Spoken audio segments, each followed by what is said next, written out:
నమస్తే, welcome to our channel. నేను మెస్సేరి. 60,000 కోట్ల రూపాయల విలువగల విశాఖ డ్రగ్స్ పై బడా మాఫియా నేతల కన్ను పడిందా? సో ఈ అంశాన్ని మనకి ఇంకా వివరించడానికి మనతో పాటు ఉన్నారు ప్రముఖ సీనియర్ జర్నలిస్ట్ జగదేవ్ గారు. నమస్కారం సార్. నమస్కారం సార్. ఇప్పుడు చూస్తుంటే విశాఖ డ్రగ్స్ ఎన్నో మలుపులు తిరుగుతుంది, ఎవరెవరో పేర్లు కూడా బయటకు వస్తున్నాయి. సో ఇలాంటి టైంలో కొంతమంది మాఫియా నేతలు ఈ డ్రగ్స్ పైన, ఈ 60 కోట్ల విలువైన డ్రగ్స్ పైన పడినట్టు మనకి వార్తలు వస్తున్నాయి. ఒకవేళ నిజంగా వాళ్ళ కన్ను పడితే నెక్స్ట్ జరిగే పరిస్థితులు ఎలా ఉండబోతుంది? ఖచ్చితంగా ఉంటుందమ్మా కన్ను. అసలు వాళ్ళకు ఒక పర్సనల్ డిటెక్టివ్ టీమే ఉంటుంది, ప్రైవేట్ డిటెక్టివ్ టీంలు కూడా పనిచేస్తూ ఉంటాయి వాళ్ళకి. ఎందుకంటే 25,000 కోట్ల డ్రగ్ అది. 25,000 కోట్లు అంటే జస్ట్ ఊహించండి. మనకి చిన్న ఎగ్జాంపుల్ చెప్తాను, అంటే దాని గురించి ఆర్టికల్స్లోను బుక్స్లో చదివి అవగాహన, దాన్ని ఎంతవరకు లైవ్లో కూడా నేను చూడలేదు, అంటే మీడియాలో ఎట్లా చూడడమే. కానీ చిన్న చిన్న శాచెట్లు లాగా ఉంటాయి, ఇంతే ప్యాకెట్లు ఉంటాయి. మీరు ఎప్పుడు అబ్జర్వ్ చేశారా? సినిమాలు గట్రా చూపిస్తూ ఉంటారు. ఆడ ఒక 5,000 అంత ఇస్తే చిన్న ప్యాకెట్ ఇస్తూ ఉంటాడు. అంటే జస్ట్ గ్రామ్స్లో ఉన్న దాన్ని 5,000 10,000కి ఇచ్చి కొనుక్కుంటుంటారంటే అసలు మిగతా 25,000 కోట్లు అంటే అది ఎన్ని వేల కోట్ల డ్రగ్ అయింటుందో ఊహించండి ఒకసారి దాని విలువ. మనలాంటి వాళ్ళకి అది రాదు, ఆ థాటే ఉండదు. డ్రగ్ దొరికిందా, దాంతో ఏం చేసుకుంటారు, పళ్ళు దోముకుంటారా అన్నట్టుగా ఉంటుంది మనకి. కానీ దాని విలువ తెలిసిన వాడికి 1,000 కోట్లు అంటే జీవితాలు నాశనం చేసేది అది క్లియర్ కట్. అయితే ఇప్పుడు మనకు సినిమాలో కూడా చూస్తున్నాను, నేను ఇంతకుముందు కూడా ఒక సందర్భంలో చెప్పాను, ప్రతి దందా కానీ హవాలా దందా కానీ ఏది తీసుకున్నా దాని వెనక ఒక అధికారి, ఆ అధికారిని నడిపించేది ఎవడు? ఖచ్చితంగా ఒక ప్రజాప్రతినిధి ఉంటాడు. ఎందుకు? అధికారాలకి వాళ్ళకి పై చేయిగా ఉండి వాళ్ళకి ఆర్డర్స్ పాస్ చేసేది ప్రజాప్రతినిధి అయితేనే అధికారి భయపడతాడు, వింటాడు. ఇంకెవడు చెప్తే వింటాడా? వినడు. ప్రజాస్వామ్యం కాబట్టి. ఆ బడా రాజకీయ నేత వెనక కూడా ఒక పెద్ద బిజినెస్ మ్యాన్ ఉంటాడు. ఆ బిజినెస్ మ్యాన్ మనకు తెలియదు, అది వాళ్ళు రారు. వాళ్ళ అండర్లో ఇలాంటి రాజకీయ నాయకులు ఎంతమంది ఉంటారు? వాళ్ళకి జస్ట్ ఒక పార్టీ ఫండో లేదంటే వాళ్ళకి ఏదో బెనిఫిట్ అవ్వడానికి ఏదో, అంటే సినిమాలో కూడా చూస్తున్నాం కదా. మనకి రీసెంట్గా సైంధవ్ సినిమా వచ్చింది వెంకటేష్ గారిది కదా. ఆ డ్రగ్స్ పిల్ల ఎంత ఇబ్బంది పడుతుంది. తర్వాత అంటే సినిమా కాబట్టి వాళ్ళందరినీ నాశనం చేసి చంపేసి ఒక సామాన్యుడు ఏం చేయగలుగుతాడమ్మా? ఆ కనీసం వాళ్ళ గేటు వరకైనా వెళ్ళగలుగుతాడా? ఆ బడా వ్యక్తులు ఒకవేళ తెలిసిన ఎవరు ప్రూఫ్ ఎవరు? సినిమాలో చూపించినట్టు ఈజీగా బెడ్రూముల్లోకి హాల్లోకి వెళ్ళిపోలేరు ఎవరు, వాళ్ళంత పకడ్బందీగా ఉంటారు. ఇకపోతే విక్రమ్ వచ్చింది కమల్ హాసన్ గారు, చూసారా? అందులో కాన్సెప్ట్ ఏంటి? డ్రగ్స్ గురించి. ఎస్, ఎట్లాగే ఒక పెద్ద కొన్ని వందల కిలోల డ్రగ్ కంటైనర్ ఏమైంది అనేది విలన్స్ ట్రేస్ చేస్తుంటారు. ఆ విలన్కి ఒక పెద్ద బడా పోలీస్ ఆఫీసర్ హెల్ప్ చేస్తూ ఉంటారు, కానీ ఇంకో పోలీస్ అందులో ఉంటాడు. అయితే ఈ ఒక పోలీస్ ఆఫీసరు దాన్ని కనుక్కోవడంలో పట్టుకోవడంలో విఫలమయ్యి చనిపోతాడు. క్లైమాక్స్ లో మనకు తెలిసింది ఏంటంటే ఆ చనిపోయిన పోలీస్ ఆఫీసర్ తండ్రే విక్రమ్ అని. ఒకప్పుడు సీక్రెట్ ఏజెంట్ గా పనిచేసిన విక్రమ్ మళ్ళీ సమాజం కోసం కొడుకు ఎవరైతే బలి తీసుకున్నా వాళ్ళ కోసమైనా ఆ డ్రగ్స్ ని వాళ్ళ చేతికి అందకుండా చేయాలి. అంటే దీన్ని బట్టి మనకు అర్థమేమవుతుంది, ఖచ్చితంగా ఎన్ని వేల కోట్ల డ్రగ్ అక్కడ ఉందంటే కనీసం ఒక బ్యాగ్ తీసుకెళ్ళిపోయినా మీకు అర్థమవుతున్నాయి. ఒక్కొక్క బ్యాగ్ వెయిట్ రైస్ బ్యాగ్లో 25 కిలోల బ్యాగ్ అది. అలాంటివి 25,000 ఉన్నాయి. సారీ, 1000 బ్యాగులు ఇంటూ 25 కిలోలు, 1000 ఇంటూ 25,000 కిలోల బ్యాగులు అవి. మీకు అర్థమైందా? సో అట్లాంటిది ఎంతమంది కన్ను వేసి ఉంటారు? డ్యాగ కన్నులు. ఏ ఒక్కటి కన్ను సైడ్ అయినా, ఒక్క బ్యాగ్ని సైడ్ చేసినా కొన్ని కోట్లు రా. ఎంతమందికి సుఫారీలు ఇచ్చి దాన్ని ఎలాగైనా అందులో చోటు కొట్టుకురండి, లేదంటే వాళ్ళ ఆ కంటైనర్ నుంచి ఎలాగైనా దొంగిలించుకురండి అని చెప్పి ఎంతమంది ఎన్ని రాబందులు మూగుంటాయి.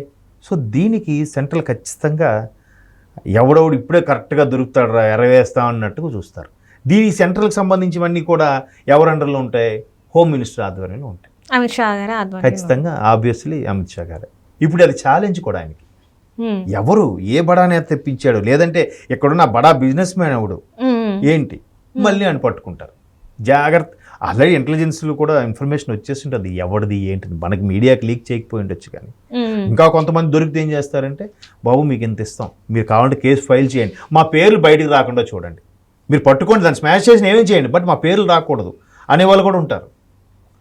అంటే వాళ్ళ భవిష్యత్తు పోతుంది, రాజకీయ భవిష్యత్తు పోతుంది, మిగతా ఉద్యోగ భవిష్యత్తు పోతుంది. దాని మీద ఎంతమంది అందులో చెయ్యి వేసున్నారో ప్రముఖులు.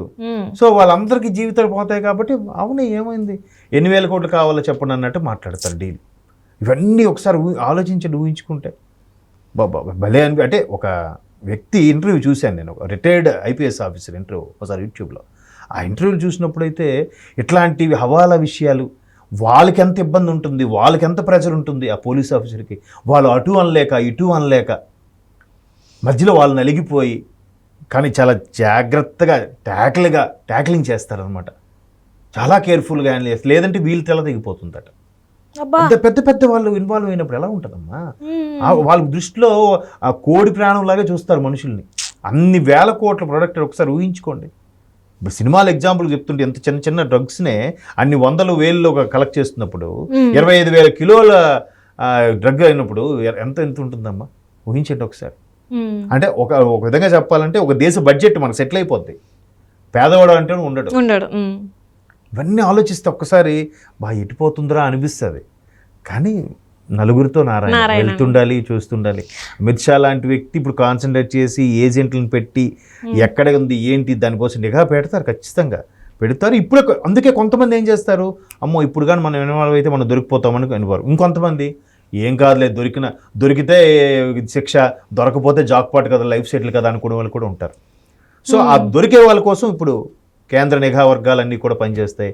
అమిత్ షా గారి ఆధ్వర్యంలో ఉన్న టీంలన్నీ కూడా వైజాగ్కి ఎంటర్ అవబోతున్నాయని సమాచారం. అంటే ఇక్కడ చాలా వరకు చూస్తుంటే కొంతమంది ఏదైతే ఆంధ్రప్రదేశ్ నేతలు ఉన్నారో వాళ్ళ పేర్లు వినిపిస్తున్నాయి. మరి వాళ్ళ మీద శిక్షలు పడే అవకాశం ఉందంటారు ఒకవేళ దొరికితే, వాళ్ళ పేర్లు తెలిస్తే? అప్పుడే అదే అంటున్నాను కదా, వీళ్ళు ఏం చేస్తారు, దొరికాడా ఓకే, దొరకలేదా ఓకే, దానికి 2 రకాలుగా ఉంటాయి. మళ్ళీ ప్లాన్ ఏ ప్లాన్ బి ఉంటుంది సెంటర్లో. దొరికింది అనుకోండి జాగ్రత్తగా అట్టి పెడతారు. అట్టిపెట్టి సమయం వచ్చినప్పుడు ఎప్పుడు కొండ వదల కొట్టాలో కొడతారు, లేదా వాళ్ళకు అనుగుణంగా మార్చుకుంటారు. ఎప్పుడైనా రాజకీయ నేపథ్యంలో వాళ్ళ పదవులు పోయే సమయానికి, లేదంటే వాళ్ళకి సపోర్టింగ్ సమయానికి ఏమైనా ఇబ్బందులు కలిగితే అప్పుడు ఈ పావుల్ని వాడతారు. వాళ్ళ అమ్ముల పొదిలో ఈ అస్త్రాలన్నీ కూడా అట్టి పెట్టుకుంటారు. ఏ అవసరం వచ్చినప్పుడు ఆ అస్త్రం బయటకు తీస్తారు. అంటే మొన్న కవిత మీద వాడినట్టు అంటారా? మేబీ అంటే మొత్తానికైతే వీళ్ళ జుట్టు అమిత్ షా గారి చేతిలో ఉందనుకోవచ్చా? ఎవరైతే ఇప్పుడు తప్పు చేస్తున్నారో వాళ్ళు ఖచ్చితంగా ఆ జుట్టు అమిత్ షా గారి చేతిలో ఉంది. ఆ చేతిలో ఉన్నప్పుడు ఏ విధంగా లొంగ తీసుకుంటారో మనం ఇంకా ఫ్యూచర్లో చూస్తాం. అది ఇప్పుడు మనకు తెలియదు ఎలా ఉంటుందంటే, కొన్ని రోజులు పోయాక ఇప్పుడు నిజం దాగదమ్మా. ఇప్పుడు ఆయన ఎవరు, సుకేష్ చంద్రశేఖర్ ఉన్నాడు, ఆయన లెటర్లు రాస్తున్నాడు, ఆయన ఎప్పుడూ అరెస్ట్ అయ్యాడు. ఆయన అరెస్ట్ అయ్యాడు, వీళ్ళు ఎవరికి సంబంధం లేదన్నారు. ఇప్పుడు ఆయనతో అంటున్నాడు, నాకు పట్టించుకోలేదు కదా, ఇప్పుడు చూడండి రా మీరు, ఒక్కొక్కడు దొరుకుతాడు, నిజం ఎప్పుడు దాగదు. 3 నెలలు అవ్వచ్చు, 3 సంవత్సరాలు అవ్వచ్చు, 10 ఏళ్ళు అవ్వచ్చు, 20 ఏళ్ళు అవ్వచ్చు. ఇప్పుడు కేజ్రీవాల్ గారు అరెస్ట్ అయ్యారు ముఖ్యమంత్రిగా ఉండి. ముఖ్యమంత్రి పదవి అయిపోయిన తర్వాత అరెస్ట్ అయిన ఎంతమంది ఉన్నారు? లాలూ ప్రసాద్ యాదవ్ గారు, జయలలిత గారు, చౌతాలా గారు, ఇలా అందరూ ఉన్నారు. ఇప్పుడు మీరు ఈయన ముఖ్యమంత్రి పదవులు ఉంటుండగా అరెస్ట్ చేశారంటే ఎటువంటి పకడ్బందీగా దొరకకపోతే వీళ్ళకి అరెస్ట్ చేస్తారు చెప్పండి.